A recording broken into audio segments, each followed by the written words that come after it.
Greetings, programs. This is Wretch. Welcome back to Citizen Sleeper. And we are on the clock once again, guys, and time is running out. As you can see, the Sidereal Horizon is docked here at the hub, and we have just 7 more cycles until it takes off, and we'll either be on board or not. Now, I don't know whether we'll be on board, but we definitely want to get Lem and Mina on board. And we talked to Castor, who offered at least the chance to get some passes. Now, we knew that Castor was probably doing some shady stuff, considering the fact he was dealing in both Yatagun and Haven Age data. But we have to do some some espionage for him. And that is over here. Let's go ahead and swing the camera to our normal angle. Over here, we've got a Celis ship from the Celis Foundation. And we need to get 3 in order to finish that up, and we definitely don't want it locked down. So engage +1. Oh, we already did that one. Let's go ahead. And this is a 50% chance. 50-50. Let's go. Big bucks, no Emmys. Just 1. Alright, well, we're not getting, like, the negative options, which is good. I'm going to go ahead and leave that for right now. We'll probably come back. Emphis will have his stew ready in the next cycle. Oh, the scrap freighter's here. Do we want to buy some scrap and potentially get another ship mine fragment? Let's see. I am completely okay with that. Spend money to make money. And we can also use the scrap to repair ourselves.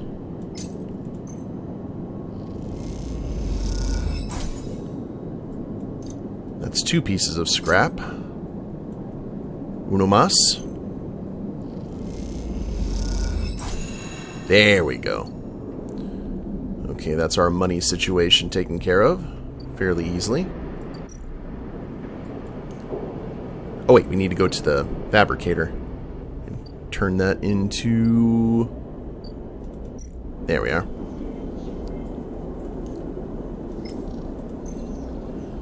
It's a nice little enterprise.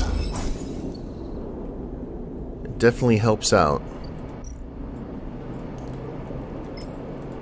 For a nice 150 cryo. Good deal. Now, we still have the Matusake caps. We're looking for... I think we're pretty much done with things here. Let's go ahead and travel over to the Greenway.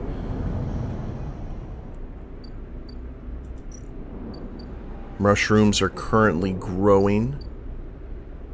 So actually, we may be throwing all of our dice into the Celis Foundation, to tell you the truth. Collect spores, we already got that taken care of. I guess we could go ahead and get enough spores. I think we're fine. We got a little bit of scrap to repair ourselves. 2 more club heads are needed. Alright. Well, if that... Oh, wait a minute. We need to go and help Bliss out. I was like, I knew I was forgetting someone. Alright, where was it? The Sycamore Seed. And we need to put our engineering skills to the test. 25% chance of things going bad.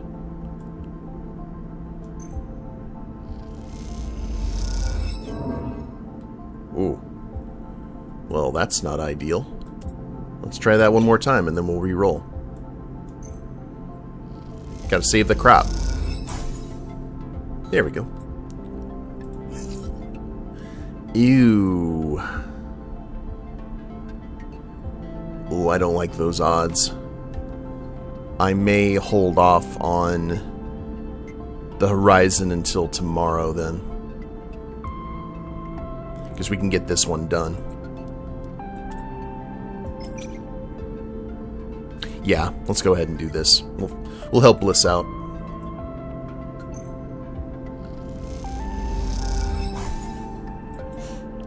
And our lowly 1 dice.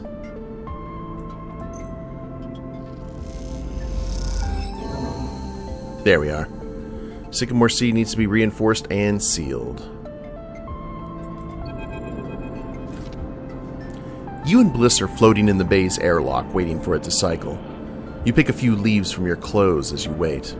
They float around the chamber as if carried by a lazy wind. Clean work. Bliss bows a little. Well, thank you, Sleeper. You didn't do so bad yourself. He checks her tool belt.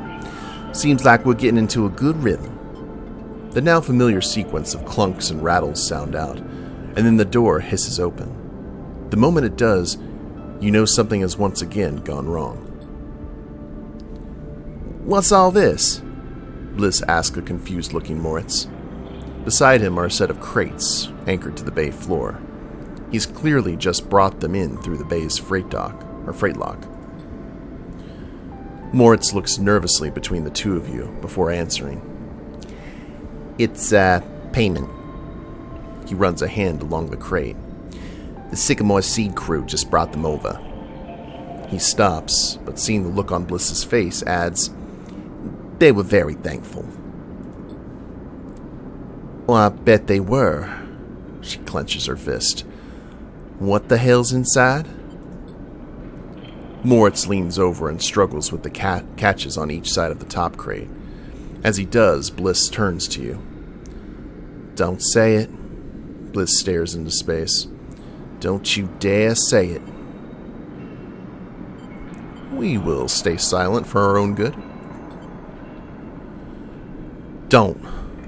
She gives you a hard look. This isn't my fault. Moritz finally gets the catches free and lid floats off, drifting up into the bay. As it does, a small brown lump floats up with it.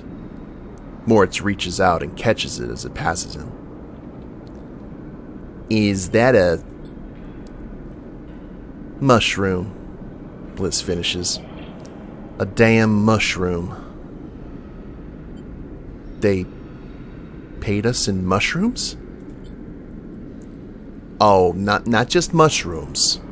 He holds out a clump of tightly packed leaves. Produce. Bliss starts laughing. Goddamn half a commune. Should have known they didn't have a chit to rub between them. She knocks a small brown mushroom across the bay. No, stop, Bliss. Moritz grabs her hand. These are good. Fresh. We can sell them. To who, Moritz? Are we running a grocer's now? We need cryo, otherwise this whole bay will be shut down. We can't pay for parts with leafy greens. She waggles them in Moritz's face. Well, Moritz is right. I mean, we've got product. You know what I mean? Bliss raises an eyebrow. Well, fine. Maybe Moritz is right, but what do we do between now and market day? She rubs her forehead. What a joke this place is turning out to be. Moritz closes up the crates and starts moving them. It isn't that bad, Bliss. It's a step in the right direction. He glances at you, looking for backup. They'll sell well. Bliss sighs. Well, it looks like I went into business with a couple of wannabe farmers. She laughs. Prove me wrong, then. Show me this is a windfall. She kicks away toward the new, unpatched-together terminal. Until then, I'll be working on how to keep this place open. Moritz mouths a thank you and goes back to moving the crates. You'd better be on your way, too. And third time lucky. Taking another shot at a landing contract. I wonder if we could have got some mushrooms out of that. Oh, we did, actually. Got some roll caps. I think we're in good shape, though. Cool. Well, let's do... I don't know if we need more Matusake, but I'm curious what that does, so let's go ahead and go for it.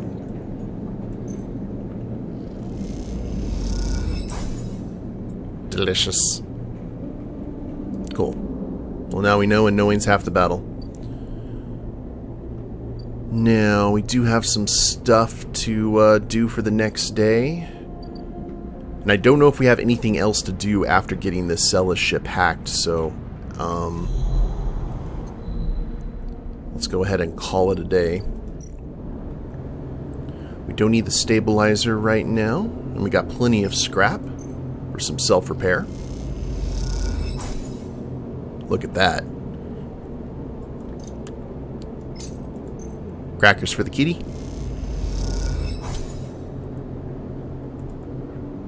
And call it. Good dice, please, today. We would appreciate it.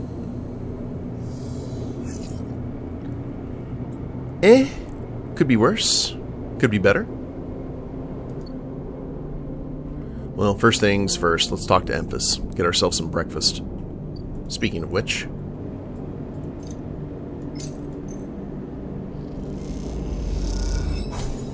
Okay.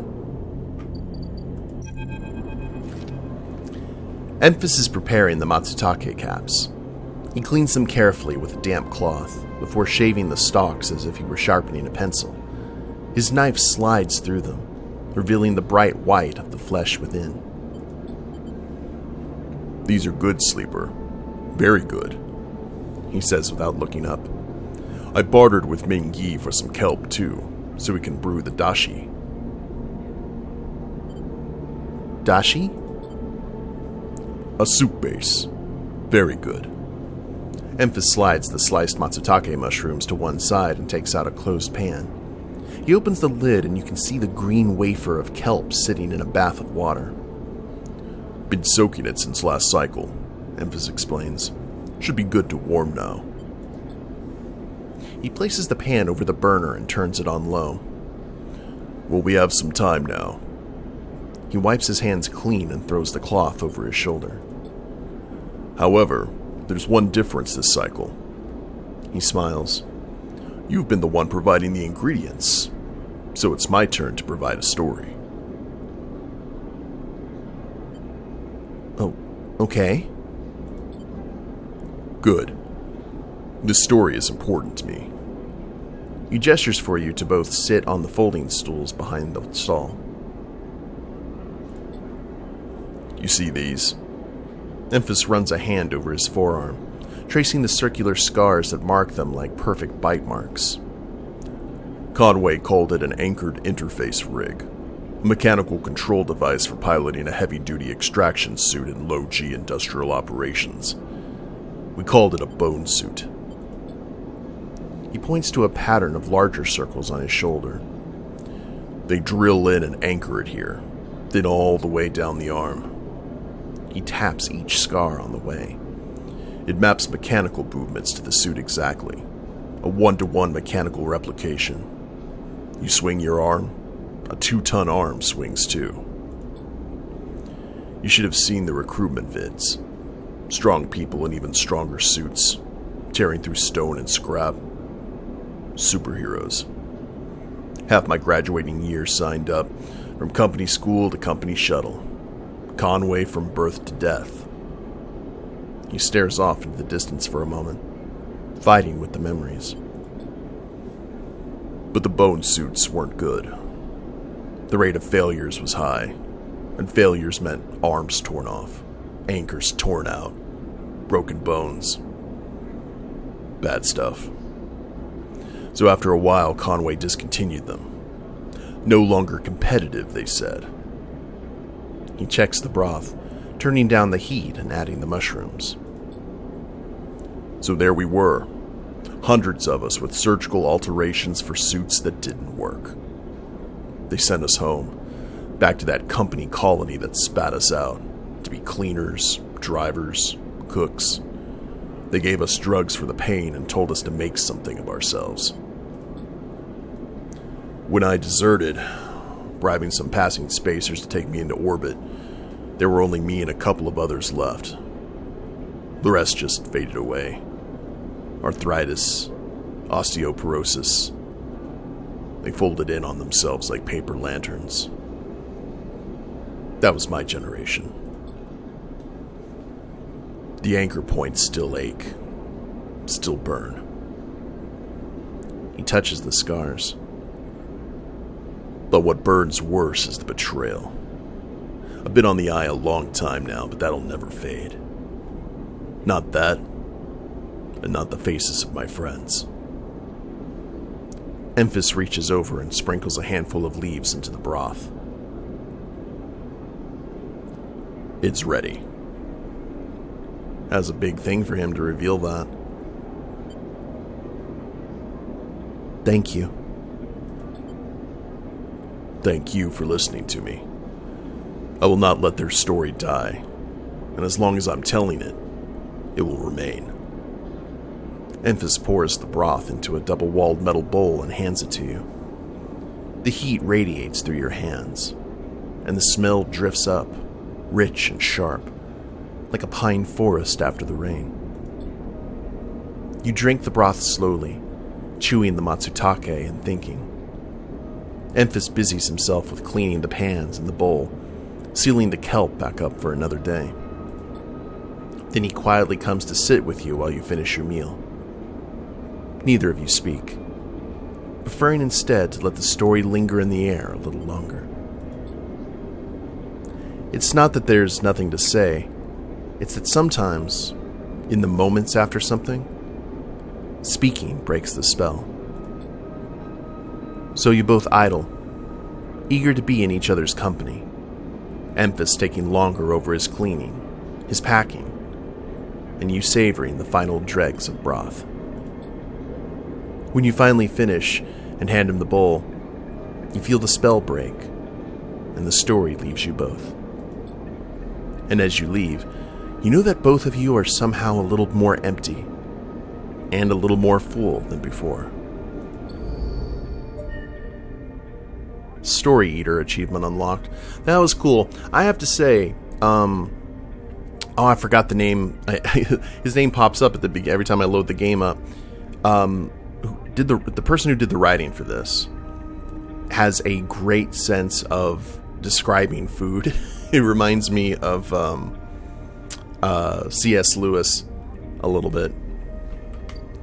It's like I've never had mushroom soup, but now I do. And I'm not even that crazy about mushrooms, but it's just got me intrigued. What also has got me intrigued is now we have 3 upgrade points, so let's go ahead and increase our predictive reasoning. Bam. Alright, then when we get 2 more, we'll put it into hard to kill, and then the rest is just filling out the slots there. Alright. Back to the Celis ship, and actually this should go ahead and complete this.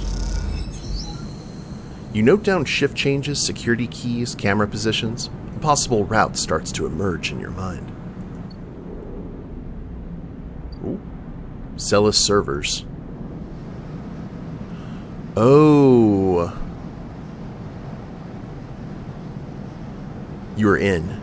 Maybe if you do this right, you might just be able to pull something more than just IDs.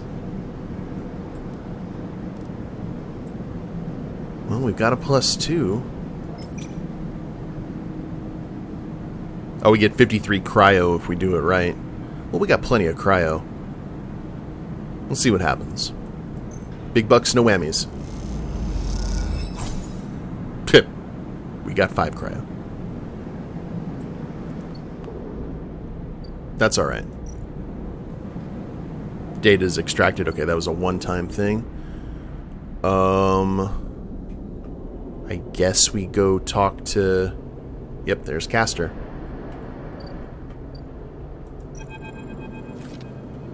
When you arrive at Lemon Mina's unit, Castor is already waiting outside, leaning beside the door. Forgive me, Sleeper, but Celis is already buzzing with news of the breach. I was expecting you. Will this work? Don't worry. The breach cannot be traced to specific IDs I am about to create. Castor reaches into a pocket and produces a sleek green and white hand terminal. The data, please. What is that? Something I acquired from Celis while you were busy on that ship. Castor pushes up his glasses. I haven't been waiting for you the entire time. You hand over a drive with the data, and Castor finishes around for a converter cable to hook it up. He slots it into the terminal, and after some worrying, a set of 2 transparent films marked with numeric sequences are produced. 2 tickets to an uncertain future. Castor smiles to himself. The child will go with Lem, of course. He pockets them. And these are yours. But first, he holds out a white cube. Your side of the deal. What is it? Something to help us make use of you. He passes you the square and you rest it in your palm. A small, white, perfect cube. Suddenly you feel a sharp pain and flinch. The cube jumps from your hand and rattles along the walkway. You look at Castor apologetically. Castor smiles. Not to worry, it has done its job. Now it is for you to do yours. You look down and see a tiny pinprick at the center of your palm. Nothing sinister. Castor puts the terminal away. This way we can keep track of you and the Sidereal Horizon. But I didn't agree to this. You did, Sleeper. Castor adjusts his glasses. You have to understand that I could have done this without you knowing. In this way, everything is on the table, so to speak. Castor hands you the transparent films, and you see shimmering portraits of you and Lem flickering beneath the surface. Go. Give them the good news. And he reaches across and buzzes the unit. Lem slides open the door, half dressed in his gear. Sleeper, what brings you up in here? Come on in. He beckons you inside. You look to the side expecting to see Castor, but the wall is empty. The unit is cleaner, better organized than last time. Lem sits at a thin bar and gestures for you to sit. Mina's with some of the local kids. Someone started doing lessons down the way. She seems to like it.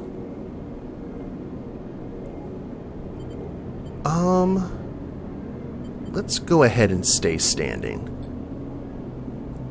Lem looks concerned. What's up, Sleeper? I have some news. Well, out with it then. Lem laughs. Oh, we have a chance to rethink things? Ugh. So, what are we gonna do? Like, if we say no, is that gonna get us in bad with Castor and his group? I mean, it wouldn't be the first time we've been on the wrong side of things, but I gotta do it for them, though. The thing about it is, that whole Celis Foundation seems really... It's really shady, you know? But he really wants... You know what? Let's see what happens. I have Celis IDs for us. You have... Lem freezes. How? He blinks rapidly, as if to wipe you from his vision. Does that mean... Yep. Lem stands up and paces around the unit. Oh, we have to pack. He starts laughing. Holy shit, we have to pack. He turns back to you, smiling. How the hell did you swing this, Sleeper? A friend helped. Well, thank you, friend. You show him the ID films, and he whistles at the portraits. Oh, impressive stuff. He pats you on the shoulder. You should stay until Mina gets home. We can tell her together. Sure. The buzzer goes. Oh, they'll be here. Lem gets up and opens the door, and Mina, a bundle of energy and life, rushes into the room. Robot! She shouts. Lem picks her up. Mina, you won't believe what they brought us. You flash her the passes, and she looks confused. We are going away after all, Meanie. She lifts her up above her head on that big, beautiful ship. Mina screams and Lem laughs. He puts Mina down and she runs over to you and hugs your legs. I love you, robot, she says quietly, so only you can hear. I love you too. And a while later, when you leave, you don't even think to check for Castor by the door until it's too late. You stop and turn, halfway down the walkway, but there's nothing there. Even that little white cube is gone. So you keep walking, back through the low end, deep in thought, excited and scared, all at once. The running game achievement unlocked. Okay,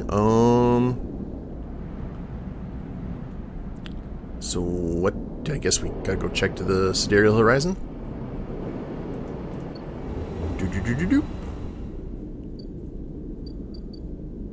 Bliss's Bay. Oh, I guess we wait for the Sidereal Horizon to leave. Well, that gives us a little bit of time to decide what to do. So at least we have that going for us. Let's go ahead and cross over. Now, this leads us to a very interesting kind of quandary, because we do have the stuff with the Escape XPR ship. This is what's considered endgame, and I think we're coming really close to one of the endings. I know that there's like multiple endings in this game, but I'm not exactly sure what we're going to do, because I think that this being the DLC, this is probably going to last a bit. But also, my primary thing, and I may actually like tweet the creator or email them and ask, like, does this DLC have its own ending? Because we may see about avoiding all the other endings and going for this one. I'm not sure. But let's go ahead. Mushrooms are currently growing. We may as well forage for spores, so we'll have some ready.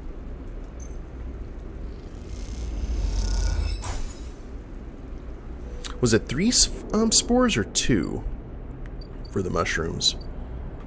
I do not remember. But yeah, we'll head here to the commune. We're doing good on energy.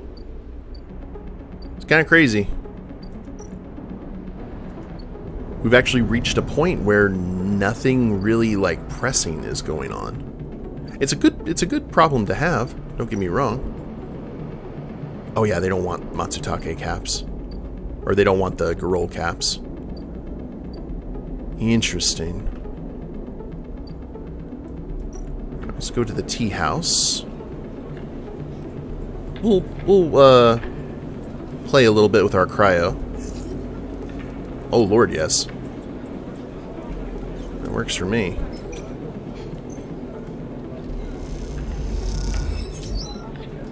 .24 cryo. And you know what? I think we will go ahead and end the episode here, guys. When we get back, I guess we'll figure out what exactly it's going to happen with Lem and Mina. Hopefully we'll be able to get another one of the caps to talk to, or to give to Rico. A lot's going on, but at the same time, not a whole lot's going on. But we're definitely reaching the end game in terms of some stuff. But I hope you guys have enjoyed it. If you liked the episode, please leave a like down below. Subscribe to the channel, leave a comment, that'd be a big help. And we'll see you next time. Later days, everyone.